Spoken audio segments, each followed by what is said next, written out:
Hi, everyone. Oh, technology. Yes, it works when I don't screw it up. Hi, thanks for coming. It's 10, almost 10:40. I've been struggling with this live system, so thanks for coming back. I wanted to talk about, after the winter time, I talked about Moto Mindset Reset, and I wanted to come on Fridays over the spring just to share with you the next uh, level and processes that I go through over the course of the year. And now, springtime actually makes me think of dismantling the pressure of people pleasing. Now that's a big one. That's pretty complicated to go through. So what I want to do is take about 15 minutes out of your time, out of your day. You can always come back and visit and just go through some of the different aspects of not worrying so much about what other people think, because you will lose your voice, you'll lose your energy, you'll lose your excitement for life if you worry about what other people think about you. And a lot of times people don't even really care. um, and when they do look out at someone else, they're just kind of reflecting what the limited information that they have. And sometimes you can inspire people more than you think to move along in life.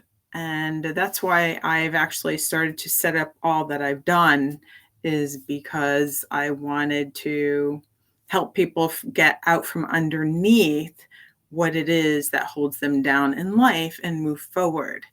Because there's so much change in life, and we have to be open to change.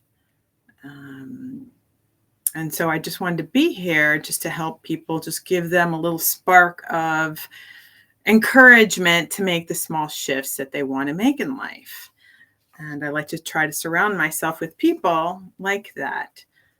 Um, if you want to go back into YouTube, you can actually look at the first part of the series that I pre-recorded. But sometimes we worry so much about other people's expectations, like I said. And it reminds me of a little story that I once heard. It was about a carpenter that got an invite to go visit a queen very far away.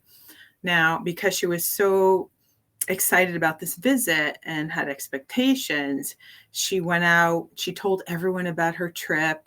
She learned about what were the proper things to speak about with the queen.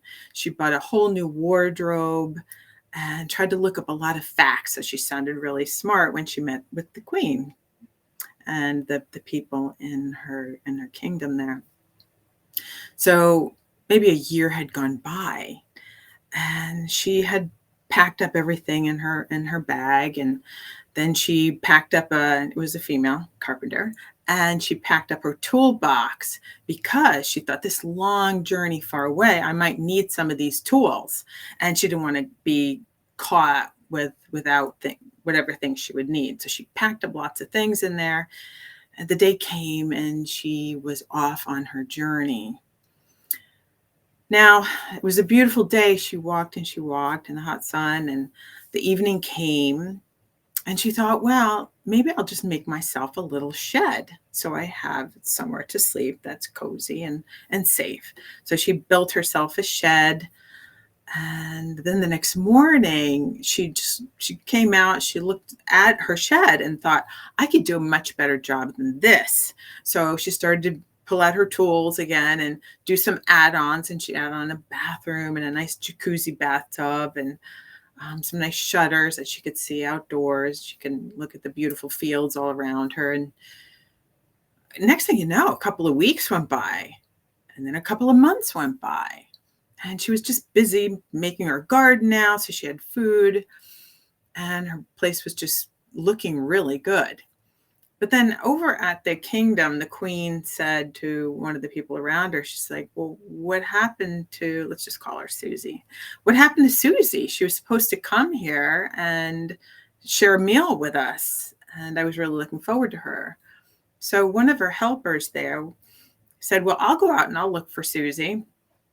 So she said, okay, go look. And so she went and she found her way to Susie.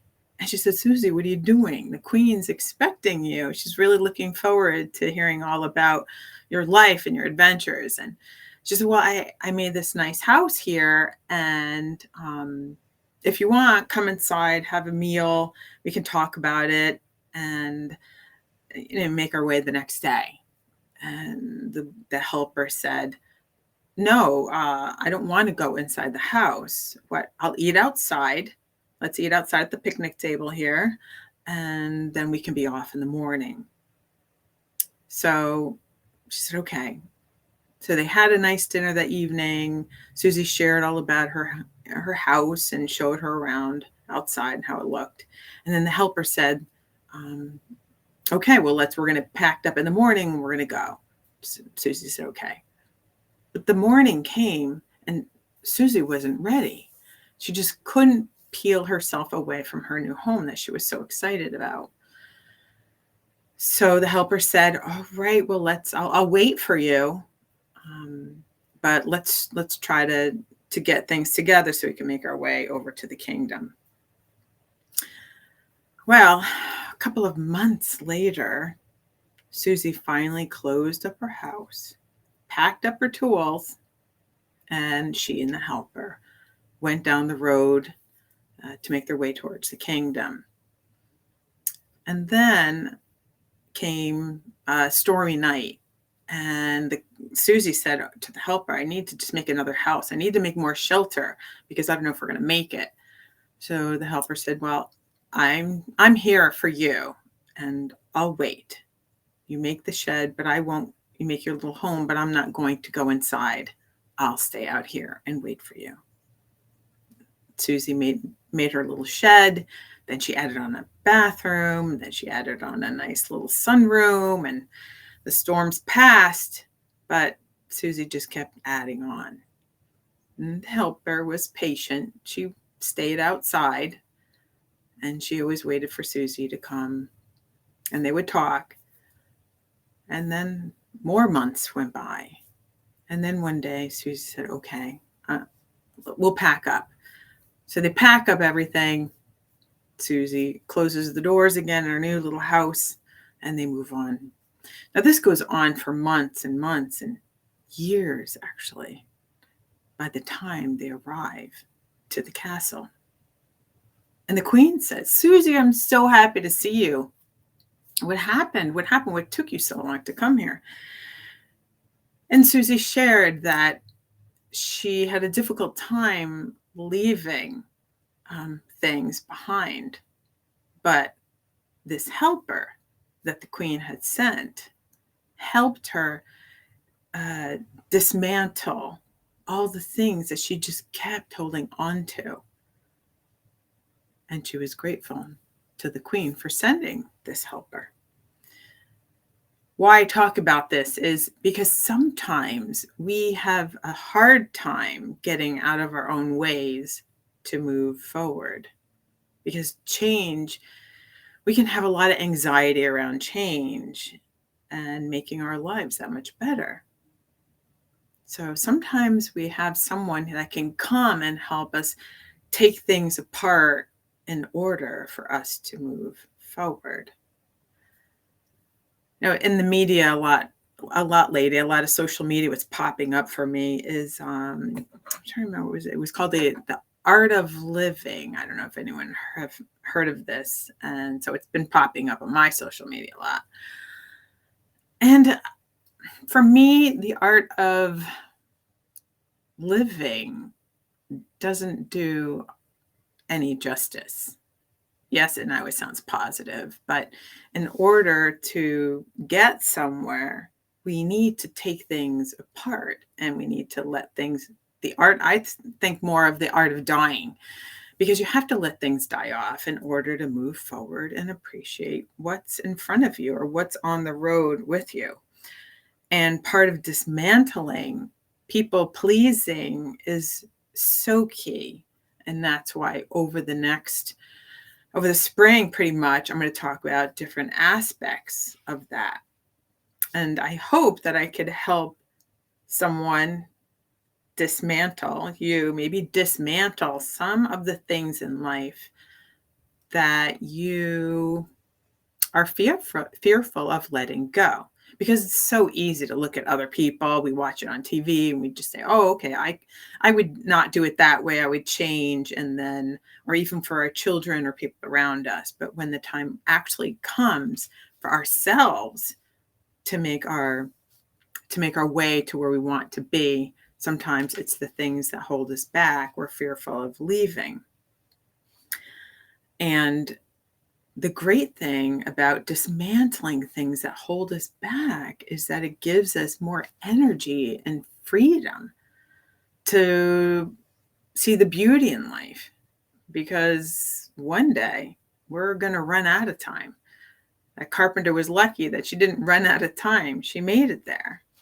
But we all can share stories and help each other unravel certain things that hold us back from discovering and going through changes that we need to go through, whether it is work or personal, our health. And we need to prioritize our time in unraveling and appreciating those that come around us to help us do that unraveling. You'll have more energy, more time. And when you turn around at the end of life, you want to have appreciation for your time and the people around you. But if you keep looking to live up to others' expectations, as we know, you're going to turn around one day and look at your own life and say, well, I didn't do what it is I felt that I could really have done or tried, because I was trying to live up to someone else's expectations.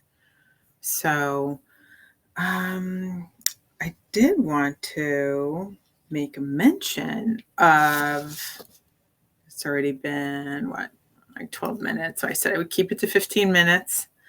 And I just wanted to make a quick mention about a couple of people. Lloyd, if he's watching, Lloyd has been a follower of mine for since the beginning. And I just wanted to say thank you to him. And he actually put up a question for me. He has such a sense of humor, always very respectful. And he was joking and asking me about summer coming and do I wear flip-flops or sandals?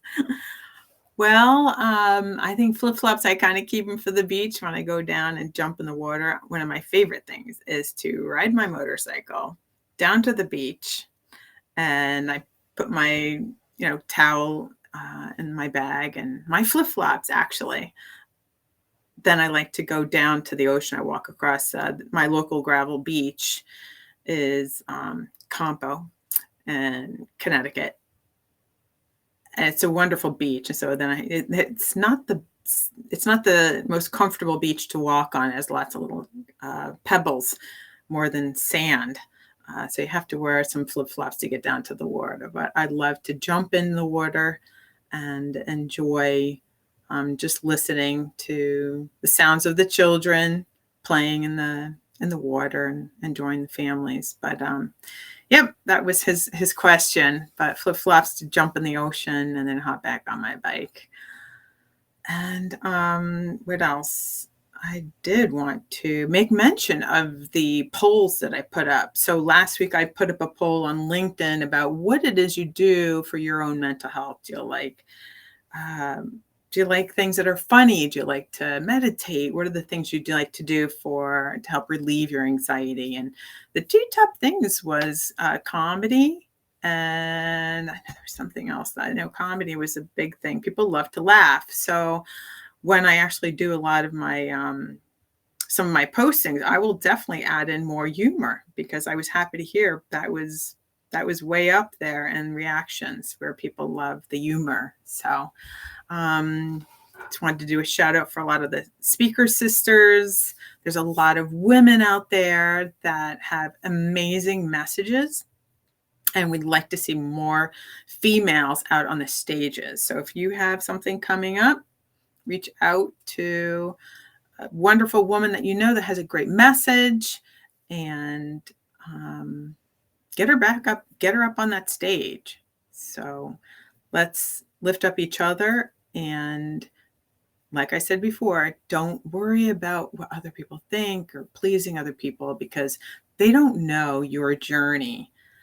Only you know your journey. So don't compare yourself to other people, and enjoy the spring. And then next week, we are going to talk about what is it behind people pleasing? Like, where does it stem from? So we will chat about that next week, and I will be enjoying my ride on my motorcycle this week, and hopefully I will see you next Friday at 10:30. Again, if you have any questions, just write them down, but we are going to be focused on people pleasing and dismantling that. So our little homework actually would be write a timeline and write all the times that you needed help or found someone that helped you dismantle an idea or ideal that you had that didn't work any longer. So I'll chat a little bit more about that, but try to think of a timeline where you needed to let go in order to go on with the next path. All right. And who that person was that helped you make a change in dismantling an old dream. Have a good week. Good weekend. Peace out.